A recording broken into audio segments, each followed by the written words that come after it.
My current role at University of Vermont is coordinator of men and masculinities programs.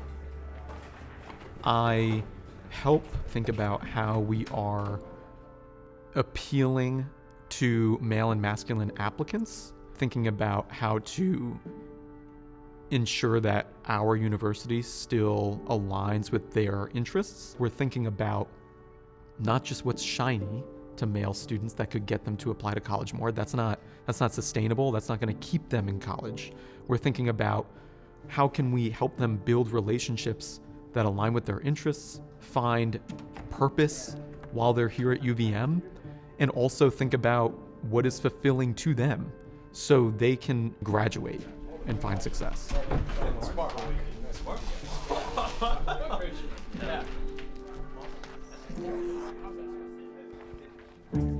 We know that our male undergraduates struggle to build relationships on their own with their peers. They're less likely to engage with other students who maybe share alternative viewpoints or perspectives than they do. And so putting them in a room where the rules are you engage in dialogue. Welcome to another session of My Meaning of Masculinity, otherwise known as M3. Today is really, truly just getting your perspective on what positive masculinity kind of looks like in your head, maybe how you've seen it out in the world. We will be going over some basics about it, a lot of which you all have already heard. First though, not all of you have probably met each other.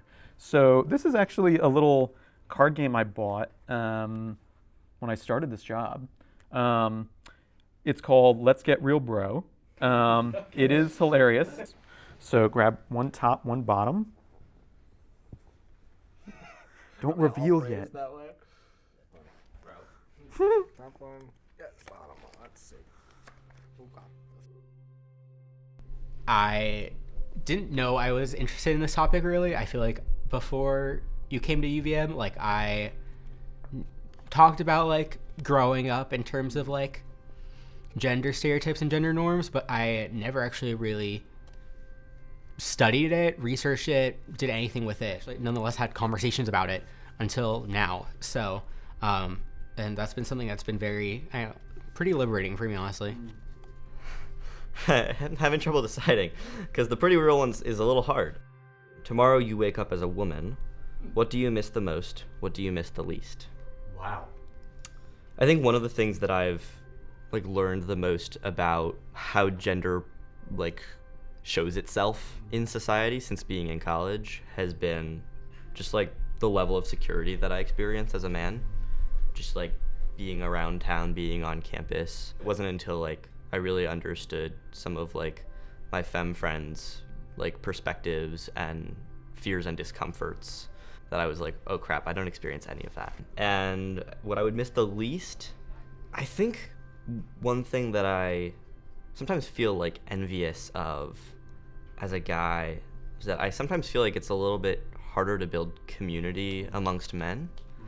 And so I sometimes find myself feeling a little jealous of oh, it's seems it's so easy for women to to make friends and to just be in community in different ways. My name's Aaron. I use he, him pronouns. This topic is really interesting to me, and it's also just, I have a very interesting relationship with masculinity as a transgender man. My experience with gender, everyone's experience with gender is unique, but certainly mine is very different than most of the populations.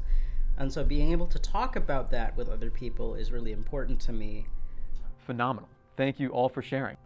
In today's conversation, there is definitely ample space, infinite space, to add your own thoughts of what positive masculinity can look like, because there is hesitation to having a textbook definition of that, because we already have a textbook definition of masculinity, and you can, cause harm by telling people to strive for a particular, very rigid definition.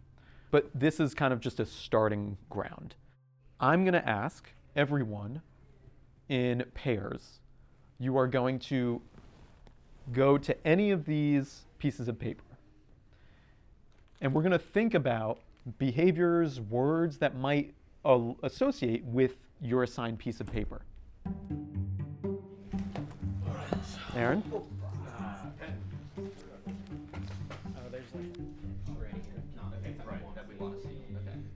Accountability. That's another good word, because maybe reaching out, like to call in people who maybe you see like struggling, or I think claiming or like belonging. yeah, belonging. Yeah, go ahead and write that. Belong is a good word. So like, what do you like hear? Like when you look at this, like if someone says like calling in men, like what would you say? Or Well, what do you? What calling in and calling out, just whenever I see any negative behavior from a man, saying, hey, you might not realize this is harming someone, but you're harming someone. And then calling in men, so people we see struggling, getting them to talk about how we think about these things and what we can do together to make the world around us better and make our lives better at the same time. Especially emotions. I'm really big for this one. LOVE. Like I love my friends, and that matters so much to me. And like I know a lot of guys who don't let themselves do that. I have one. Yeah. Confidence, Yeah. Nice. not cockiness or arrogance. You got it. One thing I think of here is just like experiencing different facets of a strong emotion. Like, if I'm angry, how does that look different from one moment to another, Yeah. Now, let's come together back into the circle, and then we're gonna just talk about, I don't know, like what kind of resonated with you. I feel like there was a lot of gears turning, and a lot of people here were in the zone about this. But when it comes to wide range emotions, I found myself asking, what place do negative emotions have with the a positive concept of healthy masculinity? So is there a healthy way to express anger or disgust or just general dislike, et cetera, right? I don't have an answer for all of these, but I do think that there are some instances where it is perfectly acceptable to be quite angry. So there's a specific piece of some of the negative stuff that's up there that really struck me, which is grief. Grief as being a healthy part of positive masculinity. I've had the slightly, I would say, unfortunate but unavoidable opportunity to experience and figure that out for myself. We struggled with relationship building, but I think that kind of makes sense. You can't really delve into your emotions. You can't really delve into another person until you know yourself. So it's kind of hard to really conceptualize deeper emotional bonding when that has been societally discouraged. My mom is honestly everything. She gave me everything, and I never really had a good relationship with my father growing up. I think the biggest part of my relationship building was realizing that it's okay to be vulnerable, especially with my mother, and breaking down these barriers that I built for so long. And it felt so nice to just watch them just crumble to the ground and be able to love my mother in the way that she deserves to be loved. Yeah. These roles of what positive masculinity can look like. What is masculine? What is feminine? It's about what behaviors are healthy for you in a particular context. What are going to help you, regardless of who was doing them. One thing that can be very challenging, and I've noticed this too, that a time when men often struggle with their masculinity is during failure of any kind. However we define success, I think it's not controversial to say that one of the things that traditional masculinity prizes is success, however you want to say it, right? And so therefore, when people inevitably in some field don't measure up to whatever their measure of success is, and that can lead to sort of a little bit of a negative spiral, right? There's a reason why male students here on campus have lower retention here than female students. I think some of that reason is because there's the assumption after high school, you should be taking things with greater independence.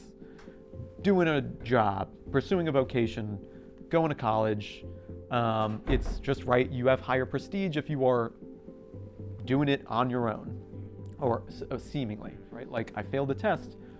I guess I just have to study harder and figure it out. It is thinking about, what you did you give it all your best effort? But also, if you still feel failure, learning to seek expertise from elsewhere and seeing that as a strength.